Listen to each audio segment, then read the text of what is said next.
Matam khara so hausinkre. Risi lainada karimta hairamdre. Lohongni haina tawribani do pawga faunaba nate. Risi di harauri amaromda. Lainana lohongba yarakpasiso ngakpasu phawri. Risi hospital da lairi. Harisu call tawrakli. Rishina. Hello? Harisna. Nupi chenkibadagi lakidre. Nupi thigradi phasakrani. Loina kawkibagi muongni na nangise. Adugi nate. Handakti thabakse maini bai. Lohongbagi langbaga. Handakti hospital gi so tawdaba yadaba mayam leiba. Aduna isangdrabani. Adu bai. Aikoina chingnabado chumnani haibagi thasaba leiri. Ai si haigena call tawrakpani. Risi pisumani do suksilaga hairakli. Adudi mana koibu masak khangbani na masu kaigumba kharadi tawrani. Ngan giduda lemana su haibani. Thawaina aina hainbani. Magi reaction do yengena. Soina chumani. Lembagi baso college ki lecture oibado. Moigi da dima letter la en hai. Thasaba thammo haiba waise. Aduma ire haiba. Anirak su male lakpa. Bai. Soidan oirani. Athubada mahaki aronbado khangnaba tawro. Lembaga pullaga. Ai yawbasu yaroido. Aisu doctor oibasi tokningebo. Haris noklaga hairakli. Nangna doctor oibasi aidi nokningibo. Punaba pangkhraba nangna. Patient daga mo phura leiramni ko. Risi so noklaga hairakli. Tawroida adu fare. Soyalan handakti. Aisu thamagi ko. Hoi bai fare thamo. Somdana yasna pamelga ngawba yaba ngawminarure chahi kaya pamelna apangba fangkrabada mahakpusu handokpiramle hanagumso pawfauna khidre ani duso yasna mangonda awaba nungaitaba karimta leite ngahan risigi maramda lembana hairamba numitudagi yasna risibo khanba muhorabani yasna magi kada longni hipnaga wakhal tawri mabu nupi chen khrasalane adu numitudagi kemta su takidre pamenga loinaringaidane ai tatonse phangnaba tare as aise apangmini kaiginoba aina mami rairisibo pamelga paw phaunadringi sidane ai tatonga naksinangdoba yade tatona yam pamsakibani ma khojikso kemta hongamkiroi nahangi nupiduso pamenga koiramen haibani kaisu selamoida ai tatonga paw phaunadaba yade yasna wakhaldu khanna momon su tawri khangni ningsilakli Instagram da risi mayamna khangnai haiba phone do tapaiduna Instagram changli risi gi username do koiti thirami kona thangda fangle hek fangmaga follow thak toksili aduga ikai khangda bilin amawum atat akham leitana message thazili taton somda risi di phamung de hipnaga lainagi WhatsApp ki profile do yengduna leiri madi laina da message thaba phungam sadre Instagram gi notification lakpaduda receiver do chingthaduna yengi kanano haiduna yasna gi oramaduda message to da sangtrak yengi maithongda amadi mahaki masada karigumba amatagi hongba uwa fangde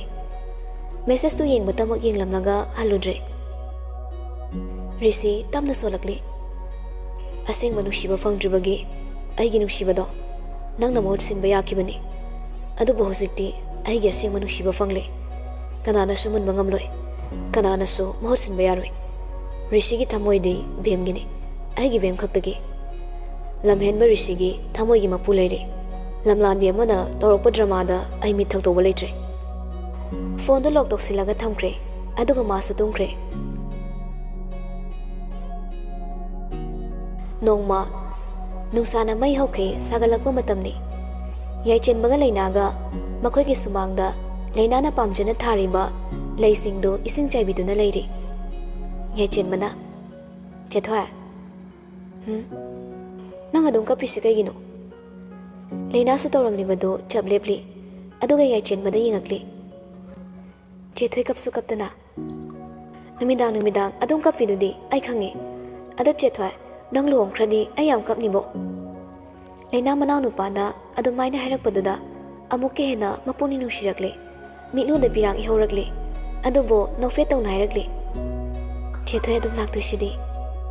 adu che mama na hairiba chethoi gi nupada ai ni bai kaudoini haye leina risi mamita urakle sauningba forakle manaw pa na hairibado khumaktre mamaga mapaga su leite matin manau ani du khakni leiriba tanja duda gate grong launa sapu kana thengsilakpagi makhol ama tarakli leina ge chen magadu gelom da meeting thamakli leina na kanano ne ayenge lemuko leina so gate lomda moli moli thorak tu ni yingli pamel masadu hairi tuition badagi hawana batau duna leiramli leina tawribado pakhani yingli kanamta so leitaba tanja oibaga maya pakhatkre pamel na leina bu ure nofet tawna marol fairi hairakli leina ai nang lo lai ni lo iwani chalase ai nang kaw bangam dreba leina sauna hairakli kaino torisibo yumda sumaina karan tawbala isi kaigino yam tu nan gro nupi gi thamoy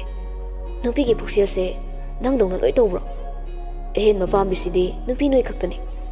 ahen mam lakpada nusinari ba nupa do hondo amangambi aini laisa ai gi pe na ba kaya haiba laklini nang diam thina ahen ma chopi nupi orami aini haibadi nang nong bata yakide ai bu thaja ba thamde nang na ai bu thaja ba leramnadi iwani kai su kai na roi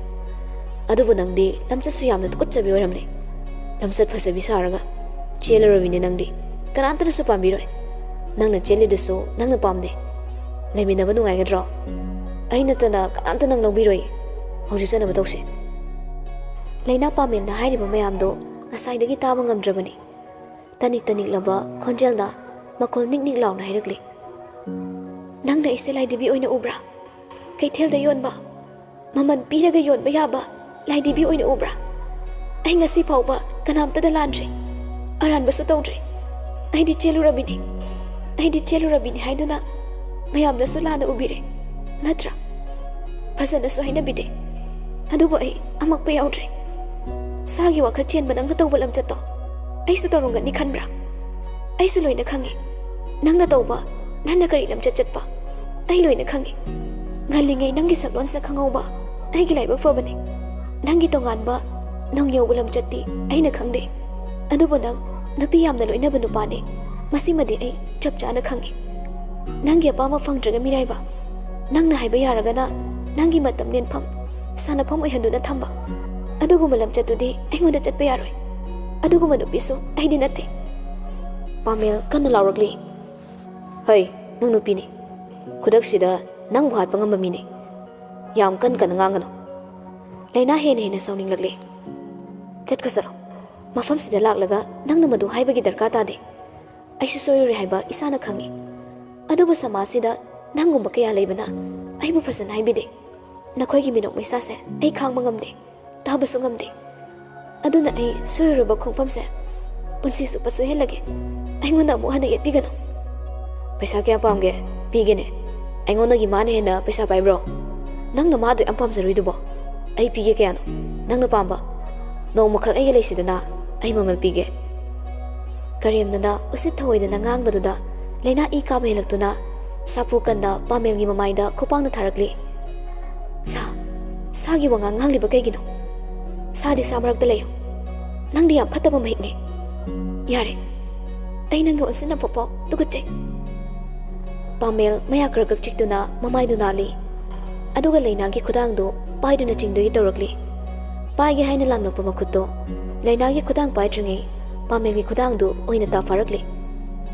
mami gum leina gi tungda koin inazari ba senazari bari sini pamel gi makhutto paiduna sro singthukli aduga frito ta paira ga hairakli naram sato ludavani na wangang sangang suludrena ani duna tawrido leina hanne yingamde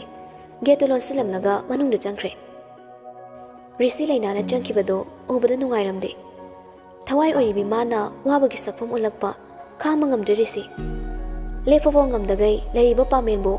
kinanirak chokchok thindali matungda hek sumaina mafam sida laklaba karan taramlaba nang hingoi risi pamenbo laktan illi pamel longna tai taduna leiriba pamel gi manakta amuk sangsilaga hairakli hai hagolo yam thunan gro pamel do nisaga swai mangkhre mamit ani duna risida kharab yengamle aduga ngamboi ngamdaboi hawalaga magi gari do thoraga chatkhre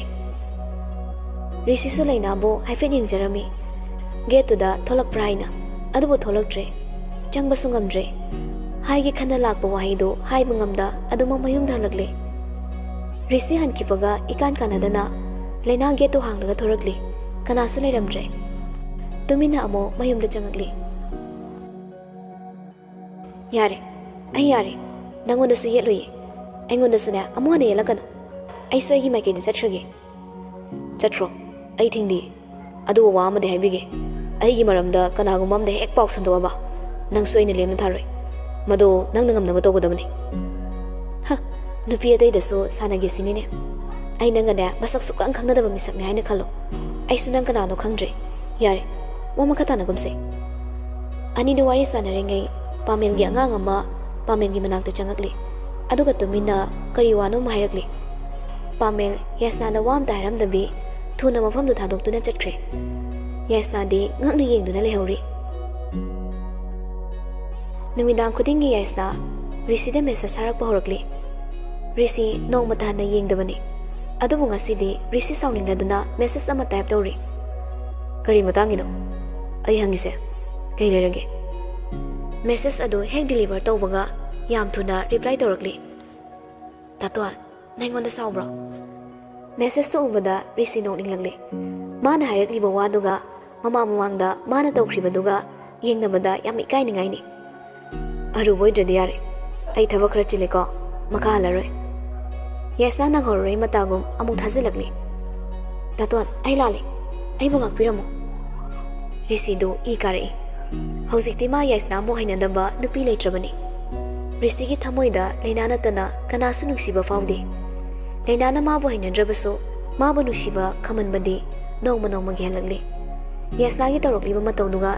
sauningraduna message thina cherakli ikai baso khara khangma fai haidi haukiba singdo khara nungsingo aigidi aigi bem leire ma nungsirure kanamtana magi mosin baso ngamoi risi gi thamoida takiba magi nungsibase hoi matam amada nang boina yam nungsiki adu boi chakthokna haibige nangona faukiba nungsibadugadi yam thi kene aina gi bem nungsibasina yam hele saruk lising hele masigu bai huldi amukta risi gi punsida faroktre masigi maramsa hydrosun nang khangzilu lem thing batamse risi wai singdu iranga thazili yasna hairakli ba wado ubada ikai ba farakle masana masamara leirubanina ningamdaba farakle mapira chelakle yasna mapidu taraktanaba phazilli aduga matom tahize nangi bemnaso aige pambase mangan bayaroi borbaton chatpa numitni yaichen mana chali nupa mayum yoraduna famle risi su famde risi ubada yaichen bado ngakna yengduna lei risi nofe toksili yaichen bada mathang tawgadaba singdo tawre yaichen bada risi da khoram laga non khalakpada risi da michi khatile risi nofe tamung tawrakli roreduna dakhina su tawre risi ni lising chatpi ani ahum laktholanga yaichen bada pirakli yaichen ba tam nairakli ibai nangwere risi nok laga hairakli ai masa kaudriba nangbo kaudrida mayam duso yaichen magi matawduda nokli asumna loreduna yaichen mamayumda halakle hek halakpaga machegi kada hana chenkhale firon ga hongde chethoi lena mi kharaga leiramde kedorange mi mayam laibaduna yaichen ba machede haige khana lakpa wadu haidre angang wisarabaso yaichen ba yamna tanja khangi laikai gi nupi amana hairakli yai noi bai masak phajabro paisa kya pirake yaichen mana phajaina masaga do yam phaingo aduga yamna suwangi aisu hayengwai ibai dongna masa phandoini leiriba singno noklakli leina de kemta nokte nupi amana noi chese luna tobidong manbro noi baina tobini yam lu tobini ibai do yam phabaningo asi hairanga yaichen ba machin ga khumlaga nokli leiriba singduso wawa nokli nupi amana mo hairakli ado pesada kina kya tobirake ba aige yenase yaichen ba magi free ki pocket tagi risina nga sai pirakhiba sel singdu lauthok ullaga hairakli tu yena badi yaroi aigi ni asi hairam laga yaichen badi amu chen thokre mayam do wari amaromda amu chatkre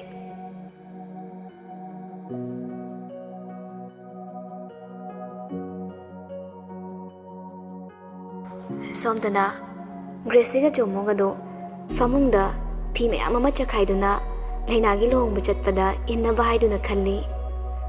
Gracina Riana Moidela Oi Tabak Subina Balatre Matantani Kaina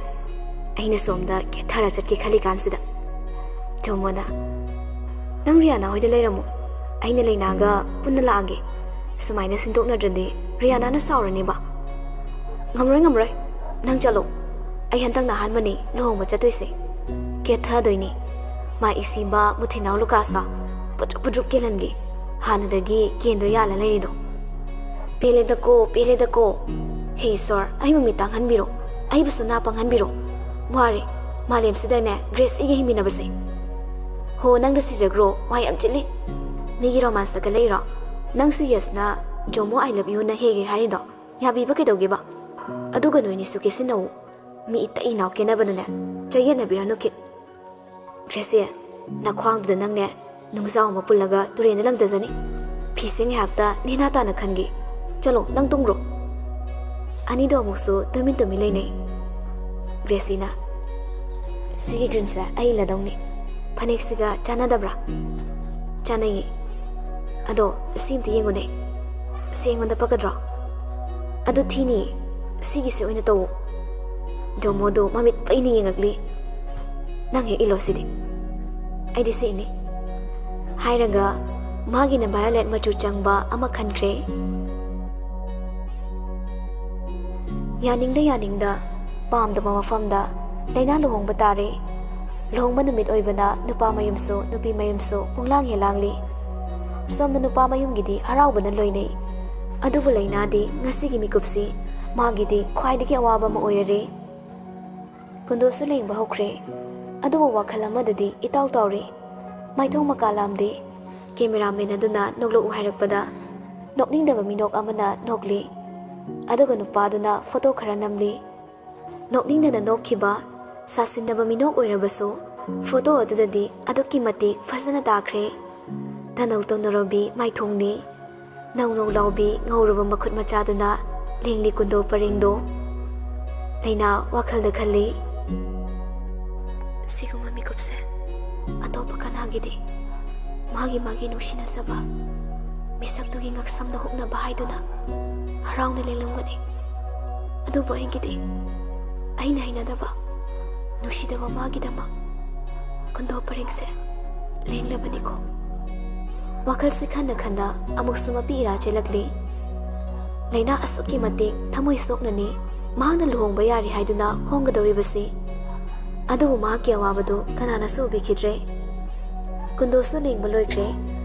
Gayak Leraga Poloisa Set Baukre Sondari Siso Roshin Maloreduna Harau Tayamna Photo Namli Nupa Mayum Gimidi Loina Maitong Makalamli Lembadi Luhong Balak Laga Riana Thiduna Lady Kai the Blade no Kangiba Amtadi Urasat Gedoniba Asun the Murum Solaga Lembadulakli Nantoigi Hecting Narure Nantoina Aima Lemba Kedore Kanati no Nangbo Itema Kanam Latida Nantoi Noklang Hirekli Akoyabim Charo Lemba Ikairekli Natida Asi Hiram Laga Purpose Tokre Hatu Thorakpada Tonsil Panda Riana ga Thingsinai Riana Maning Halaga Siri he Kanano ne Lembana Haichonga Tizabi Nangasai the Galiruge Sakta Nangoire Etabayam Chili Chalada Nasakto Tadi Ugi and Tirini Aside Yare Could Tiduga Chale Parigano Tirasutisna Tirasuna Nangainatana Kanamtalo Viari Riana do Fet Kalaga Jatcre Lemana Noglaga Lehori Borsalakuna Sumang May the Fomcre Boring Nabada Mangak Nabiaunare Asuk Chinglemba Wang Chauba Pasaba Bor Amukto Kitri Haiduna Chibon Gangne Kaina Tolapangai Nangaina Maitong the Nomi Fam the Labor Dadi Rishido Kayadan in Tisacre Kaina Sotolaktuna Laikoiba Hokre Lainadi Risida Hanasu Yingde ꯃꯥ ꯋꯥꯈꯜꯗꯣ ꯏꯃꯛꯃꯛꯁꯤꯅ ꯂꯩꯔꯤ ꯍꯧꯖꯤꯛꯁꯨ꯫ ꯔꯤꯁꯤꯗꯤ ꯂꯩꯅꯥꯅ ꯃꯥꯒꯤ ꯃꯥꯡꯗ ꯇꯞꯅ ꯇꯞꯅ ꯆꯠꯂꯤꯕꯗꯣ ꯑꯃꯨꯛꯁꯨ ꯍꯥꯏꯐꯦꯠ ꯌꯦꯡꯖꯩ꯫ ꯐꯖꯩ, ꯌꯥꯝ ꯐꯖꯩ꯫ ꯂꯩꯅꯥꯁꯨ ꯇꯅꯧꯔꯤ꯫ ꯔꯤꯁꯤ ꯂꯩꯅꯥꯕꯨ ꯃꯃꯤꯠ ꯄꯦꯟꯅ ꯌꯦꯡꯅꯤꯡꯂꯛꯂꯦ꯫ ꯑꯗꯨꯕꯨ ꯑꯃꯨꯛꯁꯨ ꯄꯥꯝꯃꯨꯕ ꯐꯥꯎꯔꯛꯂꯦ꯫ ꯃꯇꯥꯡꯗꯨꯗ ꯐꯖꯃꯟꯕꯗꯨꯅ ꯔꯤꯁꯤ ꯌꯦꯡꯕ ꯐꯥꯎꯕ ꯄꯥꯝꯃꯨꯔꯛꯂꯦ꯫ ꯋꯥꯈꯜꯗꯁꯨ ꯈꯜꯂꯛꯂꯦ, ꯕꯦꯝ, ꯗꯗꯥꯅꯗꯤ ꯅꯪꯁꯦ ꯅꯨꯡꯁꯤꯗꯨꯅ ꯗꯗꯥꯒꯤ ꯅꯥꯛꯇ ꯄꯨꯔꯅꯤꯀꯣ꯫ ꯑꯗꯨꯕꯨ ꯅꯪꯒꯤ ꯋꯥꯈꯜꯗꯨꯅ ꯀꯔꯤ ꯈꯜꯂꯤꯕ? ꯃꯗꯨꯒꯤ ꯈꯟꯕꯗ ꯗꯗꯥꯗꯤ ꯌꯥꯝꯅ ꯋꯥꯔꯦ꯫ ꯅꯪ ꯗꯗꯥꯕꯨ ꯁꯥꯎꯗꯨꯅ ꯂꯩꯔꯤꯕꯣ? ꯍꯔꯥꯎꯕꯒꯤ ꯃꯊꯛꯇ ꯔꯤꯁꯤꯗꯤ ꯑꯋꯥꯕ ꯑꯃꯁꯨ ꯍꯥꯞꯂꯔꯦ꯫ ꯃꯥ ꯈꯪꯉꯤ ꯂꯩꯅꯥꯅ ꯃꯥꯕꯨ ꯍꯧꯖꯤꯛꯁꯨ ꯅꯨꯡꯁꯤꯗ꯭ꯔꯤ ꯍꯥꯏꯕ꯫ ꯍꯣꯔꯦꯟ ꯀꯔꯤ ꯊꯣꯛꯂꯒꯕ ꯈꯟꯕꯗ ꯔꯤꯁꯤ ꯋꯥꯔꯦ꯫ ꯑꯁꯨꯝꯅ ꯂꯩꯅꯥ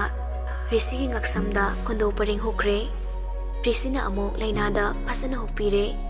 ꯃꯌꯥꯝꯗꯨ ꯈꯨꯕꯥꯛ ꯈꯨꯖꯤꯜꯂꯛꯂꯤ꯫